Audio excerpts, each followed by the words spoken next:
Hi అండి, అందరికీ నమస్కారం. Welcome back to my YouTube channel.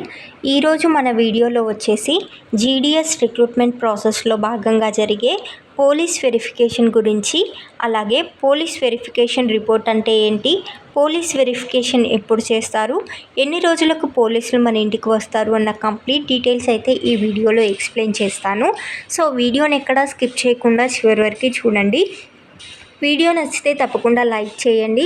ఇలాంటి అప్డేట్స్ మీరు మిస్ కావద్దు అనుకుంటే ఛానల్ని సబ్స్క్రైబ్ అయితే చేసుకోండి. ఫర్దర్గా మీకు ఇంకా క్లియర్ కానీ డౌట్స్ ఏవైనా ఉన్నాయి అనుకుంటే కమెంట్ సెక్షన్లో కమెంట్ చేయండి. తప్పకుండా రిప్లై ఇవ్వడానికి అయితే ట్రై చేస్తాను. ఇంకా లేట్ చేయకుండా మనం వీడియోలోకి వెళ్తే ఫస్ట్ పోలీస్ వెరిఫికేషన్ అంటే ఏంటి. మనం ఏదైనా సరే స్టేట్ గవర్నమెంట్ జాబ్ కానీ సెంట్రల్ గవర్నమెంట్ జాబ్లో కానీ జాయిన్ అయ్యేటప్పుడు మనకి పోలీస్ వెరిఫికేషన్ అనేది చేయడం జరుగుతుంది. ఈ పోలీస్ వెరిఫికేషన్ అనేది ఎందుకు చేస్తారు అంటే, మనం ఒక గవర్నమెంట్ జాబ్లోకి ఎంటర్ అవుతున్నామంటే మనం ఒక గ్రూప్ ఆఫ్ పీపుల్తో వర్క్ చేయాల్సి ఉంటుంది, అలాగే పబ్లిక్తో కూడా డీల్ చేయాల్సి ఉంటుంది. అలాంటప్పుడు మన పైన క్రిమినల్ కేసెస్ ఉన్నా, లేదంటే మనది బ్యాడ్ క్యారెక్టర్ అయినా కూడా పబ్లిక్లో మనం వర్క్ చేయలేము, అలాగే మన ఆర్గనైజేషన్కి చెడ్డ పేరు వస్తుంది. సో అలాంటి ప్రాబ్లమ్స్ రాకుండా ఉండడం కోసం మన పైన పోలీస్ వెరిఫికేషన్ అనేది చేయడం జరుగుతుంది. సో పోలీసులు అనేవాళ్ళు మన పైన వెరిఫికేషన్ చేసి వీళ్ళకు ఎటువంటి క్రిమినల్ కేసెస్ లేవు, వీళ్ళ క్యారెక్టర్ మంచిదే అని ఒక క్లియరెన్స్ రిపోర్ట్ అనేది మనం వర్క్ చేయబోయే ఆర్గనైజేషన్కి అనేది సబ్మిట్ చేయడం జరుగుతుంది. అయితే ఈ క్యారెక్టర్ మంచిదే, లేకపోతే కేసులు ఏవి లేవు అని ఎవరెవరిని ఎంక్వైరీ చేస్తారు, ఎక్కడెక్కడ ఎంక్వైరీ చేస్తారు అన్న డీటెయిల్స్ కూడా ఈ వీడియోలో అయితే చూద్దాము. సో ఫస్ట్ మనకి జీడిఎస్లో ఏంటి అంటే ప్రాసెస్ ఎలా ఉంటుంది అంటే, మీరు సెలెక్ట్ అయ్యారనుకోండి, సెలెక్ట్ అయిన తర్వాత మీకు కాల్ లెటర్ రావడం జరుగుతుంది. సో కాల్ లెటర్ వచ్చినప్పుడు అందులో మెన్షన్ చేస్తారు మీకు ఏ డాక్యుమెంట్స్ తీసుకొని వెరిఫికేషన్కి రావాలి అనేసి. ఆ డాక్యుమెంట్స్ తీసుకొని మీరు డాక్యుమెంట్ వెరిఫికేషన్కి అయితే అటెండ్ అవ్వాల్సి ఉంటుంది.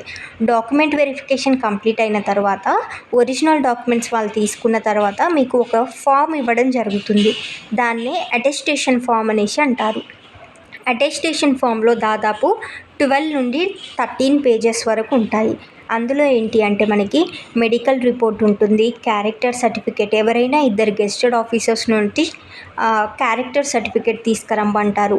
అలాగే మన నైబర్స్ యొక్క డీటెయిల్స్ ఇవ్వమని అడుగుతారు. మీ పైన కాలేజ్లో కానీ స్కూల్లో కానీ మీరు ప్రీవియస్గా వర్క్ చేసిన దగ్గర కానీ ఎక్కడైనా క్రిమినల్ కేసెస్ ఉన్నాయనేసి అడుగుతారు. అలాగే ఏదైనా రీజన్స్ చేత మీరు కాలేజ్ నుండి సస్పెండ్ అయ్యారా, లేదంటే డిబార్ అయ్యారా అన్న డీటెయిల్స్ అడుగుతారు. అలాగే మీ రిలేటివ్స్కి సంబంధించిన ఎవరైనా ఇద్దరు నేమ్స్ ఇవ్వమంటారు, అలాగే వాళ్ళ మొబైల్ నెంబర్స్ ఇవ్వమంటారు. సో ఈ అటెస్టేషన్ ఫామ్ ఎలా ఉంటుంది అనే దానిపైన ఆల్రెడీ నేను వీడియో అయితే చేశాను. అందుకు సంబంధించి లింక్ నేను కింద డిస్క్రిప్షన్లో ఇస్తాను, మీరు ఒకసారి చెక్ చేసుకోవచ్చు. సో ఆ అటెస్టేషన్ ఫాము మనకి డాక్యుమెంట్ వెరిఫికేషన్కి వెళ్ళినప్పుడు ఇస్తారనమాట. అది తీసుకెళ్ళి మనం ఇంటికి తీసుకెళ్ళి డీటెయిల్స్ అన్నీ ఫిల్ చేసి గెస్టెడ్ ఆఫీసర్స్తో సైన్ చేపించి అది మళ్ళీ మనం రిటర్న్ తీసుకెళ్ళి డివిజన్ ఆఫీస్లో సబ్మిట్ చేయాలి.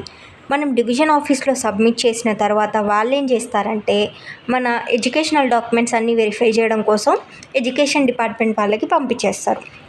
వాళ్ళు ఎడ్యుకేషన్ డాక్యుమెంట్స్ అన్నీ వెరిఫై చేసిన తర్వాత నెక్స్ట్ మనకి క్యారెక్టర్ వెరిఫికేషన్ కోసం పోలీస్ వాళ్ళకి మన డీటెయిల్స్ పంపిస్తారు. అంటే ఈ అటెస్టేషన్ ఫామ్ అనేది మన నియర్ బై పోలీస్ స్టేషన్, అంటే మీ ఊరికి దగ్గరలో, అంటే మీ మండల్లో ఉండే పోలీస్ స్టేషన్ ఉంటుంది కదా, ఆ పోలీస్ స్టేషన్కి మీ యొక్క అటెస్టేషన్ ఫామ్ అనేది పంపించడం జరుగుతుంది. సో అండ్ సో క్యాండిడేటు మా డిపార్ట్మెంట్లో ఇలా జీడిఎస్ బీపీఎంగా కానీ, GDS ABPM or GDS Dak సేవక్గా కానీ జాయిన్ అయ్యారు. వీళ్ళపైన ఏవైనా క్రిమినల్ కేసెస్ ఉన్నాయా, లేదంటే వీళ్ళ క్యారెక్టర్ ఎలాంటిది అని వెరిఫై చేసి మాకు ఒక రిపోర్ట్ ఇవ్వండి అనేసి మీ దగ్గరలో ఉన్న పోలీస్ స్టేషన్కి అటెస్టేషన్ ఫామ్స్ పంపించి ఒక నోటీస్ కూడా వాళ్ళకి పంపించడం జరుగుతుంది. అప్పుడు పోలీస్ వాళ్ళు ఏం చేస్తారు అంటే ఆ అటెస్టేషన్ ఫామ్స్ తీసుకొని, మీరు అందులో ఆల్రెడీ డీటెయిల్స్ మెన్షన్ చేసి ఉంటారుగా, మీరు ఎక్కడ చదువుకున్నారు, మీ స్కూల్ ఎక్కడ చదువుకున్నారు, మీ కాలేజ్ ఎక్కడ చదువుకున్నారు, అలాగే మీ రిలేటివ్స్ నేమ్స్ ఇచ్చుంటారు, మీ నైబర్స్ నేమ్స్ ఇచ్చుంటారు.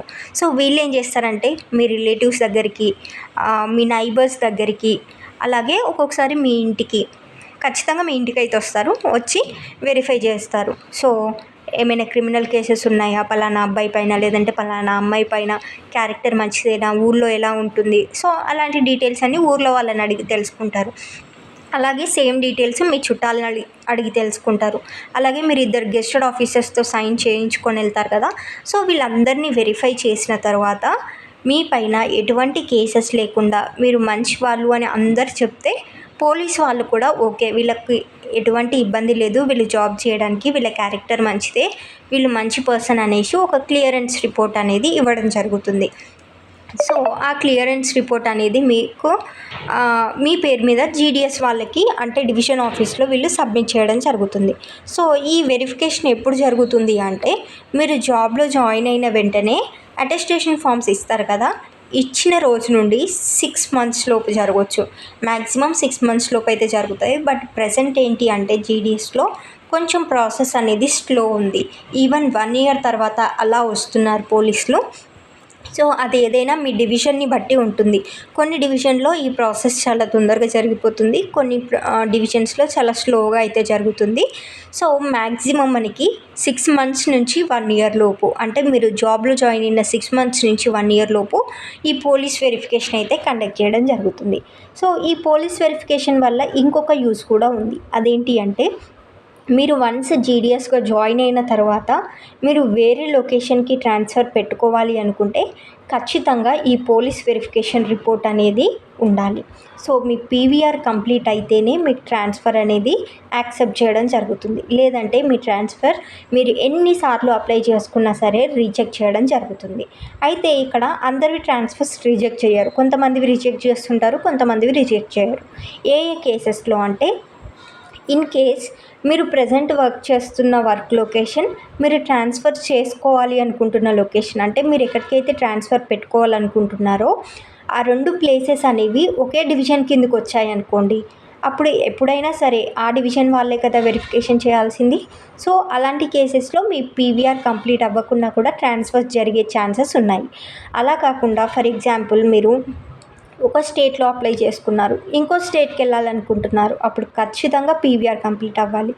అలా కాకుండా మీరు సేమ్ స్టేట్లో, అంటే తెలంగాణలో కానీ ఆంధ్రప్రదేశ్లో కానీ ఒక డివిజన్లో అప్లై చేసుకున్నారు, బట్ ఇంకో డివిజన్లో మీరు ట్రాన్స్ఫర్ పెట్టుకోవాలనుకుంటున్నారు, అలాంటి కేసెస్లో ఖచ్చితంగా మీ పీవీఆర్ అనేది కంప్లీట్ అవ్వాలి. దానితో పాటు మీ 1 year సర్వీస్ కూడా కంప్లీట్ అవ్వాలి. సో ఈ 2 క్రైటీరియాస్ మీరు సాటిస్ఫై చేయగలుగుతని మీ ట్రాన్స్ఫర్ అనేది జరుగుతుంది. సో ఈ పోలీస్ వెరిఫికేషన్ రిపోర్ట్ అనేది మీరు అప్పుడప్పుడు అడుగుతుండాలి డివిజన్ ఆఫీస్లో, మేడం మా అటెస్టేషన్ ఫామ్స్ వెరిఫికేషన్కి పంపించారా, అలా సార్ మా అటెస్టేషన్ ఫామ్స్ పంపించారా అని అడుగుతుంటేనే వాళ్ళు మర్చిపోయినా కూడా మీరు మీ ప్రాసెస్ని స్పీడప్ చేసుకొని వెరిఫికేషన్ కంప్లీట్ చేసుకుంటే ట్రాన్స్ఫర్స్కి ఈజీ అవుతుంది. లేదంటే ట్రాన్స్ఫర్స్ అవ్వకుండా చాలా ఇబ్బంది అయితే పడాల్సి ఉంటుంది. సో వీలైనంత తొందరగా మీరు ఈ ట్రాన్స్ఫర్స్ అయితే చేయించుకోవడానికి ట్రై చేయండి. అటెస్టేషన్ ఫామ్స్లో ఏంటి అంటే డీటెయిల్స్ అనేవి కరెక్ట్గా మెన్షన్ చేయాలి. మీరు ఏదైతే అడ్రస్ మెన్షన్ చేస్తున్నారో అక్కడికి మాత్రమే పోలీసులు వెళ్తారు కాబట్టి ఆ డీటెయిల్స్ అనేది ప్రతిదీ జాగ్రత్తగా ఫిల్ చేయాలి. అటెస్టేషన్ ఫామ్ ఎలా ఫిల్ చేయాలి అన్న వీడియో నేను ఆల్రెడీ చేశాను, ఆ లింక్ డిస్క్రిప్షన్లో ఇస్తాను, ఒకసారి చెక్ చేసిన తర్వాతే మీరు ఫర్దర్గా ప్రొసీడ్ అవ్వడానికి ట్రై చేయండి. ఓకేనా? సో ఇది మనకి జీడిఎస్ పీవీఆర్కి సంబంధించిన కంప్లీట్ ఇన్ఫర్మేషన్. హోప్ ఈ ఇన్ఫర్మేషన్ మీకు యూజ్ అవుతుంది అనుకుంటున్నాను. Thank you very much.